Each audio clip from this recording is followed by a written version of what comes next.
Do the easy and obvious thing. Be a human. Welcome, my manly marketing mavens. This is Wes Schaefer, the Sales Whisperer, your host, and welcome to the Market Like a Man podcast, formerly known as the Sales Podcast. But we're still talking about selling because marketing is just selling in print. I'm recording this on April 22nd. My oldest son turns 18 today, so I may cut this a little short. Go eat some cake, knock back a brew. I'll let him watch me knock back a brew. You know, it's what I do.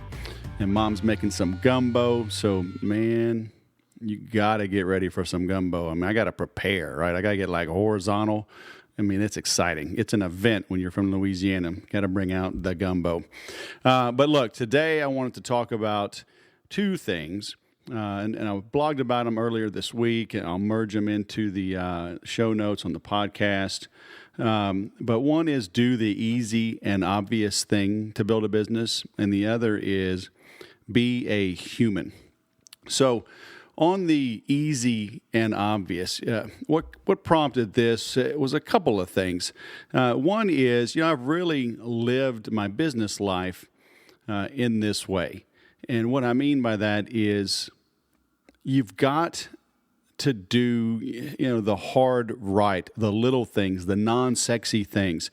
If you own a restaurant, it's easy and obvious to sweep the floors, to wipe down the table, to put clean linen and clean utensils out. It's easy and obvious to clean the windows and the door handles and scrape gum off of the sidewalk in front of your store, okay? It's easy to make sure your staff has clean uniforms on, okay?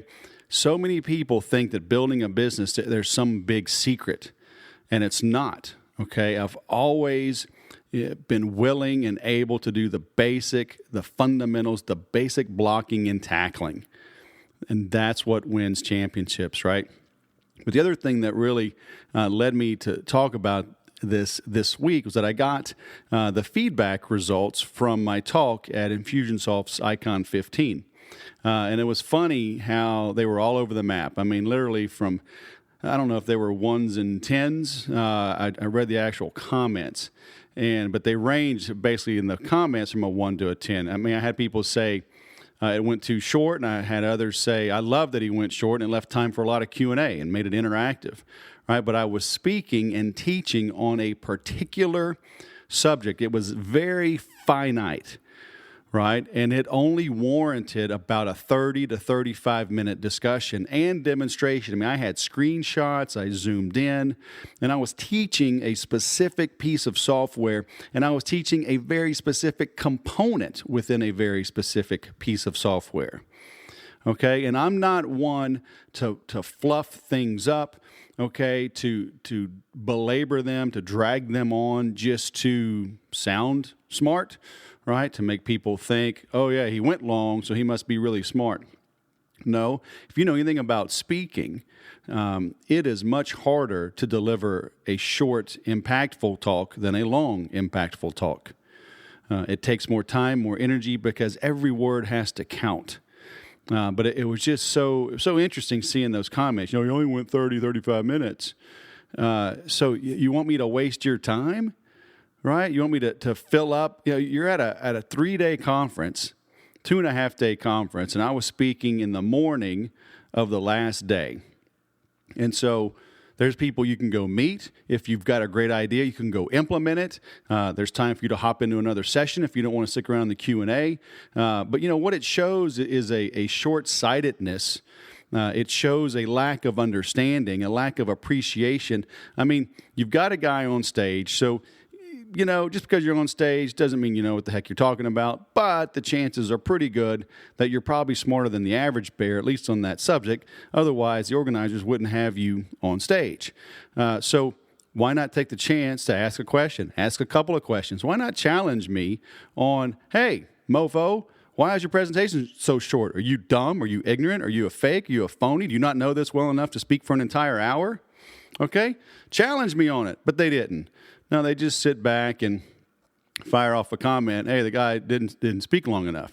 Okay, but like I said, on the other hand, others were like, I loved it. It was very specific. He drilled down. He gave concrete examples, and he opened up the floor for dialogue, and we went, the full 25 minutes, I guess, afterwards, and people lined up and talked with me afterwards. So it's, you have to take the results with a grain of salt, and the administrator, the proctor, whatever you want to call him, that was there, he saw my presentation ahead of time. We had to turn him in a month early. He loved it from the beginning. He loved it afterwards. He even told me, he says, hey, take these with a grain of salt. Don't, he didn't want me to get offended or butthurt, right? And it never is fun to get criticized, okay? But you got to take it with a grain of salt. You do have to realize you learn from your mistakes. Yeah, I could have made it longer, I guess. It is the first time that I spoke on stage on that exact topic. I've given live demos and trainings, and I sell that actual piece of software, that campaign. So I'm very familiar with it and very comfortable with it. But it was the first time I did it live on stage and not and a PowerPoint type, keynote presentation rather than just logging into my software and bouncing around and answering questions and showing people. So, yeah, in hindsight, could I have made it longer? Yeah, I guess I could have, but I don't think it would have made the point any better. But getting back to, doing the easy and obvious, the feedback that people gave me on that, the positive feedback said, I love how he focused on the basics, the fundamentals, and how powerful it is to just do the hard right thing. Keep it simple. Somebody had asked me a question, and she tweeted it out. It was cool after the talk, going and seeing how people are commenting on social media. And it's cool seeing a lot of traffic, around the keyword and the conference. But she said, what she pulled out of my talk was, don't focus on fancy, just be consistent. And that was my message, and it is my message. Later on, I'll talk about, in another post, another podcast, talk about being complex, being complicated. Dan Kennedy talks about that, in that you want a very detailed, elaborate, complex system of sales and marketing that is difficult to emulate, that's difficult, if not impossible, for your competitors to steal. Okay, so it's two sides to the same coin.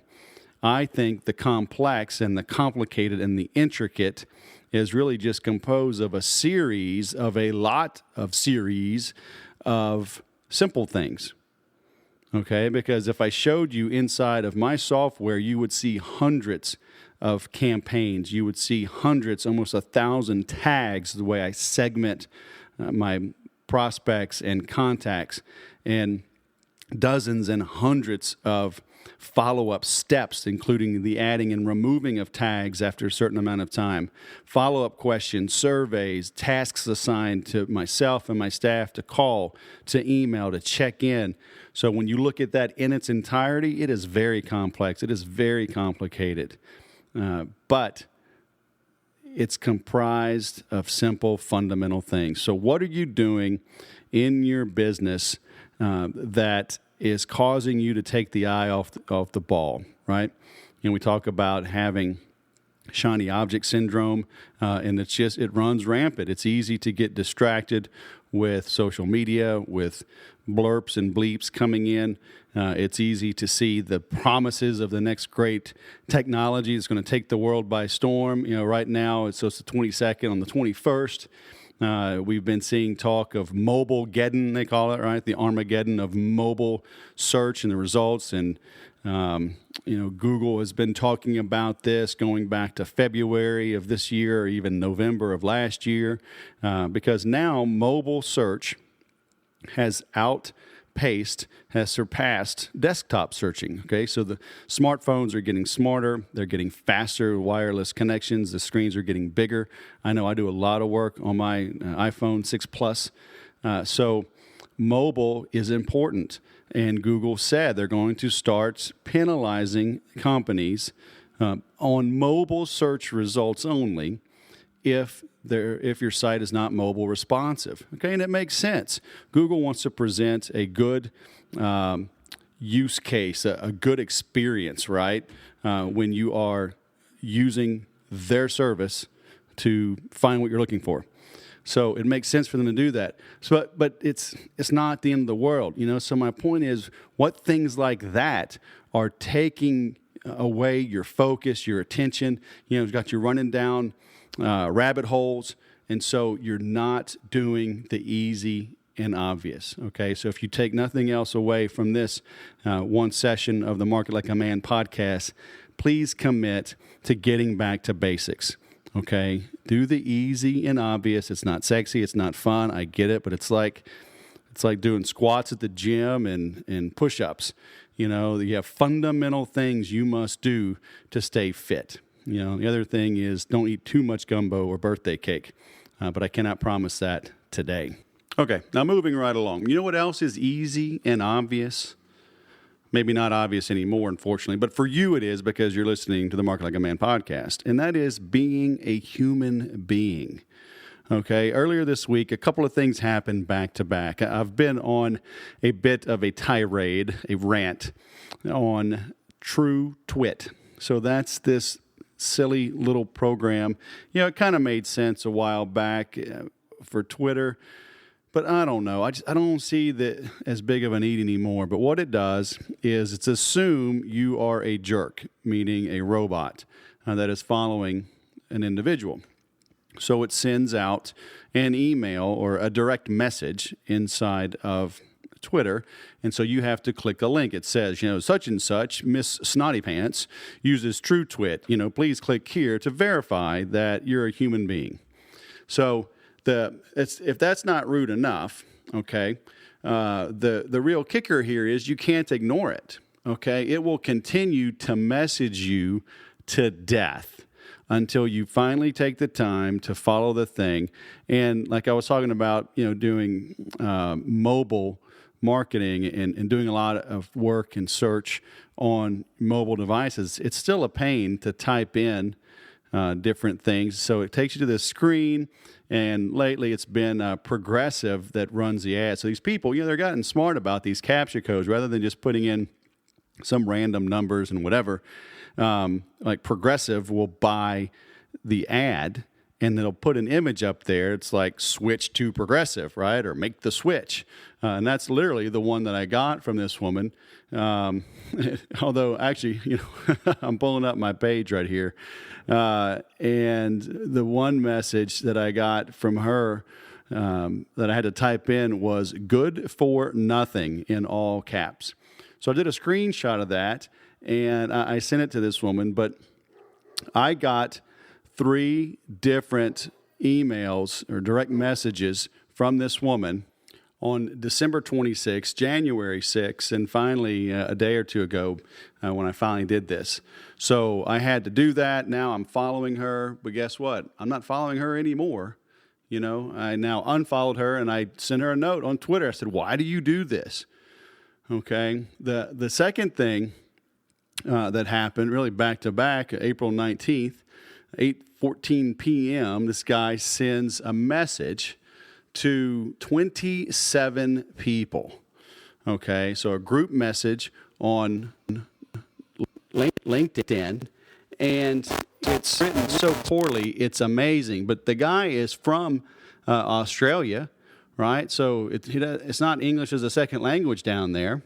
So I did a screenshot, and I blocked out his name and his website, but I replied to him, and I said, you either wrote this when you were drunk, hired a cheap overseas VA who knows English as a second language, were hacked, or used the voice-to-text on your smartphone while riding a roller coaster through a tunnel.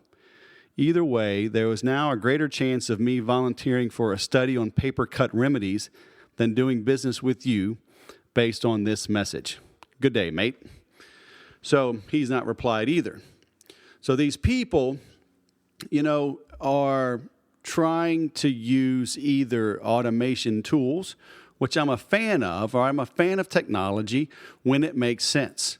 Okay, but they're either overusing technology, misusing technology, or they are outsourcing their human efforts to somebody that can't resonate, that can't make the connection, that can't transfer the feelings and the passion and the energy that you have to your prospects and clients. Okay? I mean, at a minimum, this guy could have written the email, then hire a VA and say, you know what, go through my LinkedIn contact database and fire off messages to everybody. Okay? At least it would have been written by him. I still don't like these bulk messages. I rarely, if ever, reply to one on LinkedIn. It's like a chain email, right? But I don't go unsubscribe or delist, right, or remove the contact, the connection from somebody when they do something like that. But when it's this bad, I debate it whether or not to even show the guy's face, because, I mean, he did make it public insofar as trying to connect with 27 people simultaneously. So the guy's trying to cut a corner, right? He's trying to game the system. He's for sure not being a human. And that woman, she's not treating me like a human. I mean, imagine, this is the equivalent of meeting somebody at a conference, let's say, and you walk up because, Twitter, you're following somebody. So you see somebody that has an interesting profile, so you're digitally connecting with them. So it'd be like walking up to them in a party and say, hey, I've seen your stuff, or I read your book, or I subscribed to your newsletter. I'd like to know a little more about you, or, want to say hello. And they go, stop. Let me see your driver's license. Okay. I need your thumbprint. And after we do a quick background check, we will let you know if you'll be allowed to come back and speak with me. It's just total crap. So, yes, technology is great. Yes, bulk email messaging and SMS marketing and all that fun stuff has its place. But at the end of the day, everything we do in sales and marketing is to stand out, to make a difference, to make a connection. Okay, I always hear people say, once I get in front of somebody, I'm great. I just need that chance to get in front of them. They should work with me because we're different. Okay, and I always tell people, if you're different, prove it by acting differently. Okay, my sign-off line quite often is, sell different. Like Apple, think different. So you need to do the opposite of what your competitors are doing. If you do that, chances are very good that you will win, that you will succeed, that you will beat them to the punch, that you will make a better connection, a better impression, a deeper connection. If you take the time to do the easy and obvious, like one easy and obvious thing is after you meet with somebody, send them a handwritten thank you card. Pretty easy and obvious, right? How many of you do it? So that's the easy and obvious. That is also being a human. Don't use send out cards or some other automated thing. It's just people can tell. All right. And while it may be nice and better than sending nothing, okay, having the discipline to do the easy and obvious and provide that human touch will pay dividends for years to come. So how you like them apples, huh? Let's keep it simple. Let's keep it real. Let's make some money. If you would like me to jump into more detail on something in the world of sales and marketing, shoot me an email, leave a comment on thesaleswhisperer.com, and I'd be happy to research it and jump into it and or bring on an expert in that field if I can't do it justice. In the meantime, I'm going to keep on keeping it real. And as I've always said, marketing is just selling in print. So how good are you at selling? If you need to get mo better, go to 30daysalesgrowth.com. Enter the promo code podcast and save a few bucks on that program. It is the most affordable training that I offer in the world of selling. And it's just, I'm almost embarrassed at how cheap it is. Well, maybe I'll take my own advice and quadruple the price or add a zero to it. But for now, it's not. You can access it, and you get access to a private Facebook group. So you can ask me questions, and I answer them. And it's, golly, right now it's $67 with the promo code podcast. All right. So, yeah, my accountant is tapping me on the shoulder. My wife's hitting me in the head. My oldest son's about to go to college. They're telling me I need to raise the price on that.